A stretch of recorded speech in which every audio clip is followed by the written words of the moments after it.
আগের ভিডিওতে তোমাদের আমি কালেকটিভ নাউন সম্বন্ধে সংজ্ঞা দিয়ে উদাহরণ দিয়ে দিয়েছি। তোমরা নিশ্চয়ই সেগুলো পড়েছো, এবং যদি না পড়ে থাকো সেগুলো ভালো করে দেখবে, খাতায় লিখে দেবে। আজকে তোমাদের আমি পাস্ট টেন্সের সঙ্গে কালেকটিভ নাউনটার ব্যবহার শেখাবো।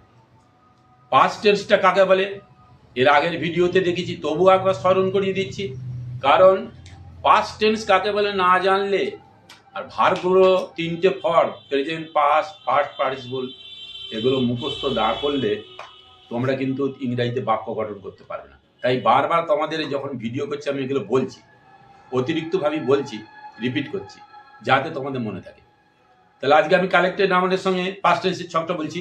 দেখো, পাস্ট টেন্স অতীতকাল। অতীতকাল কি? এই যে ব্রড মানে এনেছিল, দেখো ফার্মা ব্রড এনেছিল বান্ডল অফ স্টিক, এক গোছা লাঠি এনেছিল। দেখো, ব্রিং মানে আনা, প্রেজেন্ট। পাস্ট টেন্সে কি হবে? ব্রড, BROUGST, পাস্ট পার্সনে BROUGST। তাহলে এখানে দেখো এস মানে সাবজেক্ট, সাবজেক্টের ঘরে আমি কি লিখেছি? Common noun. কমন নাউনটা কাকে বলে? কোনো একজন ব্যক্তি, প্রাণী বা জন্তুকে না বুঝিয়ে যখন সাধারণভাবে ওই জাতিটাকে বোঝায় তখন সেটা কমন নাউন। একটা উদাহরণ দিচ্ছি, ম্যান মানে মানুষ। মানুষ বললে সমগ্র মানব জাতিটাকে বোঝাচ্ছে, এটা কমন নাউন। আর যখন বলবো রাম, মানুষের মধ্যেই পড়ে, রামটা হচ্ছে একটা প্রপার নাউন। এই প্রপার নাউনটা প্রথম সবসময় ক্যাপিটাল লেটার বড় করে লিখবে। আর কমন নাউনের আগে আর্টিকেল এ অ্যান্ড ডি সবসময় বসবেই, বহুবচনও হয় কমন নাউন। কমন নাউনকে কাউন্টেবল নাউন বলা যায়। কারণ কাউন্টেবল নাউন কারণ কি? যাকে গুনে যায় তাকে কাউন্টেবল নাউন বলে। যাকে তোমরা এর আগে ভিডিও দিয়েছি, আবার পুনরায় রিপিট করবো কাউন্টেবল নাউন নিয়ে। এখন যা বলছি ভিডিওটা ডিলিট হয়ে গেছে। কমন নাউন সাবজেক্ট হিসেবে এইখানে বসছে। আর ভিটি মানে ট্রানজিটিভ ভার্ব। ভার্ব মানে কি? ক্রিয়াপদ। কোনো কিছু করা, হওয়া, থাকা, খাওয়া, এরকম কাজ করা বলে হচ্ছে ভার্ব বা ক্রিয়াপদ। টি মানে কি? ট্রানজিটিভ মানে সকর্মক ক্রিয়া। যে ভার্বকে কি বা কাকে দিয়ে প্রশ্ন করলে উত্তরে কর্ম পাওয়া যাবে, অবজেক্ট পাবে, সেইটি ট্রানজিটিভ ভার্ব। সেটি হচ্ছে ট্রানজিটিভ ভার্ব। ভার্ব ট্রানজিটিভ, উত্তরে কর্ম পাওয়া যায়, সেটি যে ভার্ব ট্রানজিটিভ। দেখো এখানে উত্তর কি এনেছিল? বাঞ্চ অফ স্টিক, এক গোছা লাঠি। দেখো এটা কালেকটিভ নাউন। এই বাঞ্চটা হচ্ছে কালেকটিভ নাউন। বাঞ্চটা হচ্ছে কালেকটিভ নাউন। ও মানে অবজেক্ট। তাহলে এই ভার্বটার একটা কর্ম আছে। এই ভার্বটা কটা কর্ম পাচ্ছি? এনেছিল। কি এনেছিল? এ বান্ডেল অফ স্টিক্স, এক গোছা লাঠি। তাহলে এই একটা যখন ভার্বের পর একটা কর্ম থাকবে সেটা হচ্ছে মোনোট্রানজিটিভ ভার্ব। মোনো মানে এক, ট্রানজিটিভ মানে সকর্মক ক্রিয়া। যে ভার্বের পরে একটা মাত্র কর্ম থাকে সেটা হচ্ছে মোনোট্রানজিটিভ ভার্ব। এরপরে দেখো, দি উড কাটার, কাঠুরে, কাঠ মানে কেটেছিল, এ স্ট্যাক অফ উড, এক গাদা কাঠ।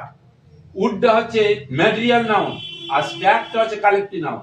কাঠ কাঠ কাঠ, এইটা হচ্ছে রেগুলার ভার্ব। এই ভার্বটা কোনো পরিবর্তন হবে না। আর ব্রড, ব্রিং ব্রড ব্রড, দেখো প্রেজেন্টে ব্রিং হচ্ছে, পাস্টে ব্রড, আলাদা হয়েছে রূপটা। এটা করে ইররেগুলার ভার্ব। দি রেফারি, রেফারি কল্ড, ডেকেছিল, এটা ভার্ব, ট্রানজিটিভ ভার্ব। কি কাকে ডেকেছিল? কি ডেকেছিল? কাকে ডেকেছিল? খেলোয়াড়দের দুটো দলকে। দেখো কালেক্টিভ নাউনটা মানে হচ্ছে টিম।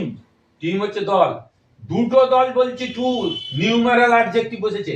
যখন নিউমারাল অ্যাডজেক্টিভ নাউনের আগে বসবে তখন এই কালেক্টিভ নাউনটা এস যুক্ত করে বহুবচন হয়ে যাবে। তাহলে খেলোয়াড়দের দুটো দলকে রেফারি ডেকেছিল।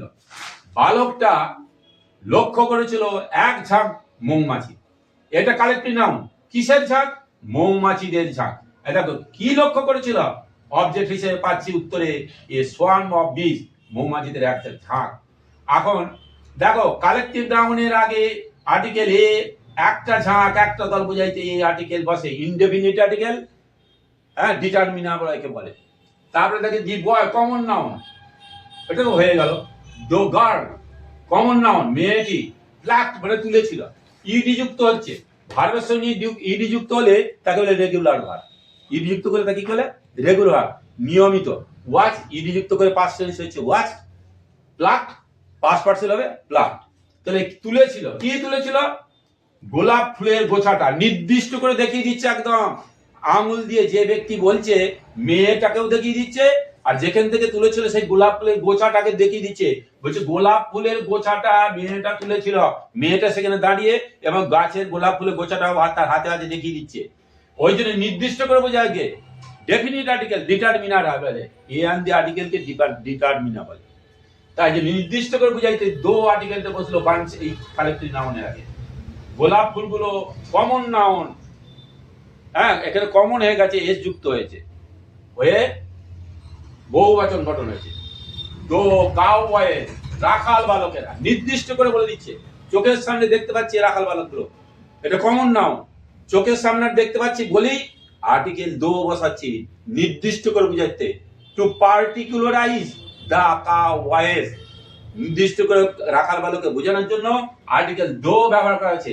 এন দি আর্টিকেলকে বর্তমান আধুনিক গ্রামারিয়ানরা ডিটারমিনা বলছে, ডিটারমিনা।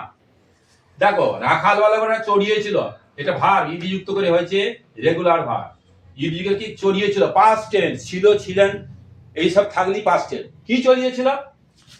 গরুদের পালগুলো চোখের সামনে, গরুর পালগুলো দেখতে পাওয়া যাচ্ছে, দো আর্টিকেল বসেছে, বহু বচন হয়েছে কালেক্টিভ নাউনটা।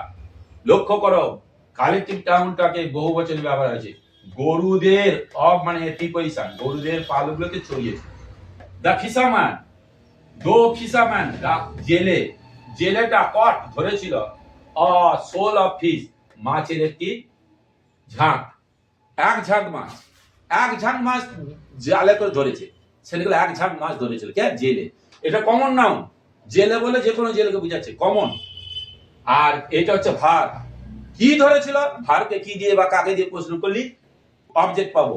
সব সময় মনে রাখবে ভারকে কি বা কাকে দিয়ে প্রশ্ন করলি অবজেক্ট পাবো, সেই অবজেক্টটা ভার্বের পরেই ডান দিকে বসবে। দেখো এখানে কালেক্টিভ নাউন সোল, এক ঝাঁক মাছ ধরেছিল। এখন আমি ঝাঁক ঝাঁক মাছ, দেখো কালেক্টিভ নাউনটাকে বহু বচন করতে এস যুক্ত করে, সোলস অফ ফিশ, ঝাঁক ঝাঁক মাছ। তাহলে এখানে আমি শেষ করলাম সংক্ষিপ্তভাবে। আর একটা কথা বলে রাখি, আমি ক্লাস 11 শুরু করেছি, রবিবার দিন যে কোনো ছেলে মেয়ে আসতে পারে আমার ক্লাসটা দেখার জন্য। এখন আমি ফ্রিতেই পড়াচ্ছি, এই মাসটা আমি দেখবো কয়েকদিন ফ্রিতে করবো, কয়েকটা করে, তারপরে ক্লাসে যারা পড়বে ভালো লাগবে তারা পড়বে, যাতে ভালো লাগবে না চলে যেতে পারে। আমি গ্রামার টেক্সট বই কীভাবে রাইটিং লেখাবো তারা দেখে নেবে, নিয়ে তারা ইয়ে করবে। আমি ক্লাস সেমিস্টারে ফার্স্ট সেমিস্টার শুরু করছি 11-এর, হ্যাঁ করব।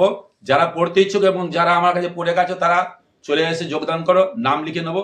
কিন্তু 1 মাস ক্লাস হয়ে যাওয়ার পর তখন চিন্তা ভাবনা করবো, সেরকম যদি ছাত্র যদি শিখা থাকে নেবো, আর যদি কিছু না শিখতে হয়তো নেবো না। কারণ গ্রামার পোর্শন যদি স্ট্রং না হয় পরবর্তী ক্ষেত্রে দ্বিতীয় সেমিস্টার, তৃতীয় সেমিস্টার, ফোর্থ সেমিস্টার সেই ছেলেকে পাস করানো যাবে না, দুর্নাম হবে।